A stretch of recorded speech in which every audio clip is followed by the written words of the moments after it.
సార్వత్రిక ఎన్నికల కోసం సంకల్ప పత్ర పేరిట భారతీయ జనతా పార్టీ ఎన్నికల మేనిఫెస్టోను విడుదల చేసింది. మోదీ గ్యారంటీ 2047 నాటికి వికసిత్ భారత్ విజన్తో దీన్ని రూపొందించారు. యువత, పేదలు, మహిళలు, రైతులే ప్రధాన ఎజెండాగా సంకల్ప పత్రను రూపొందించినట్లు ప్రధాని మోదీ తెలిపారు. మరో 5 ఏళ్ల పాటు ఉచిత రేషన్, పేదలకు 3 కోట్ల ఇళ్ల నిర్మాణం, ఉమ్మడి పౌరస్మృతి అమలు, జమిలీ ఎన్నికల నిర్వహణకు కృషి, 70 ఏళ్లు దాటిన వారికి 5 లక్షల వరకు ఉచిత వైద్యం వంటి ఎన్నో హామీలను మేనిఫెస్టోలో భాజపా పొందుపరిచింది.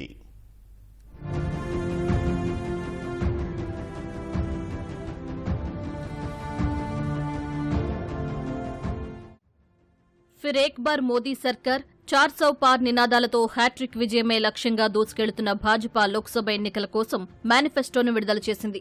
ఢిల్లీలోని భాజపా కార్యాలయంలో సంకల్ప పత్ర పేరుతో మేనిఫెస్టోను ప్రధాని నరేంద్ర మోదీ విడుదల చేశారు. మోదీ గ్యారంటీ 2047 నాటికి వికసిత భారత్ థీమ్తో దీన్ని రూపొందించారు. విశ్వబంధు, సురక్షిత భారత్, సమృద్ధ భారత్, గ్లోబల్ మ్యానుఫ్యాక్చరింగ్ హబ్, ప్రపంచ స్థాయి మౌలిక వసతులు, ఈజ్ ఆఫ్ లివింగ్, సాంస్కృతిక వికాసం, సుపరిపాలన, స్వస్థ భారత్, అత్యుత్తమ శిక్షణ, క్రీడా వికాసం, సంతులిత అభివృద్ధి, సాంకేతిక వికాసం, సుస్థిర భారత్ వంటి 14 అంశాలతో భాజపా మేనిఫెస్టోను రూపొందించింది. యువశక్తి, నారీశక్తి, పేదలు, రైతులను దృష్టిలో పెట్టుకుని సంకల్ప పత్ర రూపొందించినట్లు ప్రధాని మోదీ తెలిపారు.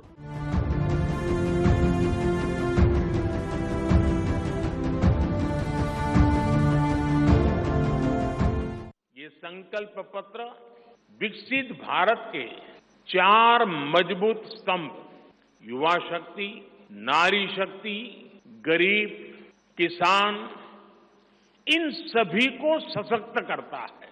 हमारा focus dignity of life, quality of life, हमारा फोकस निवेश से नौकरी पर भी है. इस संकल्प पत्र में क्वांटिटी ऑफ अपॉर्चुनिटीज और क्वालिटी ऑफ अपॉर्चुनिटीज दोनों पर बहुत जोर दिया गया है. ఉచిత రేషన్ను మరో 5 ఏళ్ల పాటు అందించనున్నట్లు మేనిఫెస్టోలో భాజపా పేర్కొంది. 70 ఏళ్లు పైబడిన వృద్ధులందరినీ ఆయుష్మాన్ భారత్లో చేర్చి వారికి 5 లక్షల రూపాయల వరకు ఉచిత వైద్యం అందించనున్నారు. పైప్ లైన్ ద్వారా ఇంటింటికి వంట గ్యాస్ సరఫరా హామీని మేనిఫెస్టోలో భాజపా పొందుపరిచింది. ఇప్పటి వరకు పేదలకు 4 కోట్ల ఇళ్లు కట్టించామని, వచ్చే 5 ఏళ్లలో మరో 3 కోట్ల ఇళ్లు కట్టిస్తామని హామీ ఇచ్చారు. పీఎం సూర్యఘర్ యోజన ద్వారా పేదలకు ఉచిత విద్యుత్ అందిస్తామన్నారు. దేశంలో ప్రతి ఇంటికి తాగునీరు అందిస్తామన్నారు. 1 నేషన్ 1 ఎలక్షన్ దిశగా అడుగులు వేస్తామన్నారు. ఉమ్మడి పౌరస్మృతి అమలు చేస్తామని పేర్కొన్నారు. అవినీతి దేశాభివృద్ధికి ఆటంకంగా నిలుస్తోందని, దానిపై నిత్యం యుద్ధం చేస్తానని మోదీ గ్యారంటీ ఇచ్చారు. అవినీతి పరులు ఎంతటి వారైనా జైళ్లకు పంపిస్తామని హెచ్చరించారు. భాజపా ఆలోచన ఎప్పుడూ దేశాభివృద్ధి కోసమేనని, జూన్ 4న ఎన్నికల ఫలితాల తర్వాత తమ ప్రణాళిక అమలు చేస్తామని ప్రధాని మోదీ తెలిపారు. भाजपा के संकल्प पत्र पर 4 जून के नतीजे के बाद तुरंत तेजी से काम शुरू हो जाएगा. सरकार पहले ही 100 दिन के एक्शन प्लान पर काम करना प्रारंभ कर दिया है. देश के लोगों का एम्बिशन, देश के 140 करोड़ वासियों का अपना एम्बिशन, ये मोदी का मिशन है.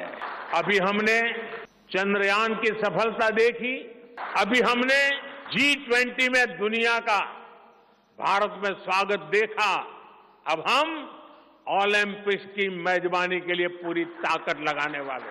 ముద్రా పథకం కింద ఇచ్చే రుణాన్ని 10 లక్షల నుంచి 20 లక్షల రూపాయలకు పెంపు, చిరు వ్యాపారులకు వడ్డీల బాధ నుంచి విముక్తి, దివ్యాంగుల ప్రత్యేక అవసరాలకు అనుగుణంగా ఇళ్ల నిర్మాణం, ఆయుష్మాన్ భారత్ పథకంలో ట్రాన్స్జెండర్లను చేర్చడం వంటి హామీలను భాజపా ఇచ్చింది.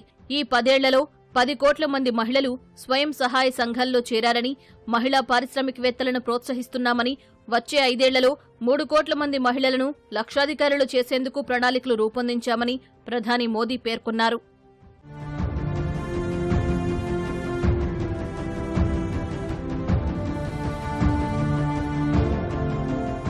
ఉద్యోగ నియామకాల్లో పేపర్ లీకేజీల నివారణకు కఠిన చట్టం తీసుకురావడం సహా పారదర్శకంగా నియామక ప్రక్రియ చేపడతామన్నారు.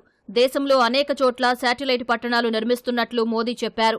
విమానయాన రంగానికి మరింత ఊతమిస్తామన్నారు. త్వరలో వందే భారత స్లీపర్, వందే భారత మెట్రో రైళ్లు తీసుకువస్తామన్నారు. ముంబై అహ్మదాబాద్ బుల్లెట్ రైలు మార్గం పూర్తి కానుందని, ఉత్తర దక్షిణ తూర్పు వైపు కూడా బుల్లెట్ రైలు మార్గాలు వేస్తామన్నారు. దేశం నలుమూలలా బుల్లెట్ రైళ్లు తెస్తామని హామీ ఇచ్చారు. రక్షణ, వంట నూనె, ఇంధన రంగాల్లో స్వయం సమృద్ధికి కృషి చేస్తామన్నారు. భారత్లో ఈవీ మార్కెట్ శరవేగంగా దూసుకువెళుతుందని, green energy, pharma hub, electronic hub, automobile hub, semiconductor హబ్గా భారత్ను మారుస్తామని ప్రధాని హామీ ఇచ్చారు. అంతరిక్షంలోనూ భారత్ సత్తా చాటుతోందని, అంతరిక్ష రంగంలో భారత సామర్థ్యాన్ని పెంచేందుకు ఖచ్చితమైన ప్రణాళికను రూపొందించినట్లు మేనిఫెస్టోలో భాజపా పేర్కొంది.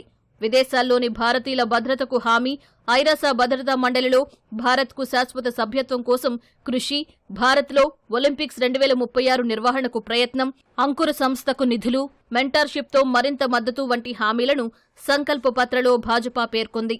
ఎస్సీ, ఎస్టీ, బీసీ వర్గాలకు ప్రాధాన్యత, ఈ శ్రామిక్ పోర్టల్ ద్వారా శ్రామికులకు సంక్షేమ ఫలాలు అందజేత, జాతీయ రహదారుల వెంబడి లారీ డ్రైవర్లకు సదుపాయాల కల్పన, పెట్రోల్ ధరలు, వినియోగం తగ్గింపు, డైరీ సహకార సంఘాల సంఖ్య పెంపు, ప్రకృతి వ్యవసాయానికి ప్రాధాన్యం, వ్యవసాయ రంగంలో డ్రోన్ల వినియోగం పెంపు, కూరగాయల సాగు, వాటి నిల్వ కోసం కొత్త క్లస్టర్లు ఏర్పాటు, గ్లోబల్ న్యూట్రిషన్ హబ్గా భారత్, సముద్ర నాచు, ముత్యాల సాగు దిశగా మత్స్యకారులకు ప్రోత్సాహం, మత్స్య ఉత్పత్తి, ప్రాసెసింగ్ కోసం ప్రత్యేక క్లస్టర్ల ఏర్పాటు, స్వయం సహాయక సంఘాలకు మద్దతు వంటి హామీలను భాజపా ఇచ్చింది. మన దేశ సంస్కృతిని విశ్వవ్యాప్తం చేస్తామని ప్రధాని మోదీ హామీ ఇచ్చారు. ప్రపంచవ్యాప్తంగా తిరువళ్లూరు సాంస్కృతిక కేంద్రాలు ఏర్పాటు చేస్తామన్నారు. తమిళ భాషా ఖ్యాతిని విశ్వవ్యాప్తం చేయడానికి కృషి చేస్తామని మోదీ హామీ ఇచ్చారు. ప్రపంచ పర్యాటక కేంద్రంగా భారత్ను తీర్చిదిద్దుతామన్నారు. పర్యాటక రంగాన్ని ప్రోత్సహిస్తే ఉపాధి అవకాశాలు బాగా పెరుగుతాయని, ఏజెన్సీ ప్రాంతాల్లో పర్యాటకాన్ని ప్రోత్సహించి గిరిజనులకు మేలు చేస్తామన్నారు. రాజ్నాథ్ సింగ్ నేతృత్వంలోని 27 మంది సభ్యుల కమిటీ సంకల్ప పత్రాన్ని రూపొందించింది. మేనిఫెస్టో కోసం దాదాపు 15 లక్షల సలహాలు, సూచనలు పరిశీలించింది.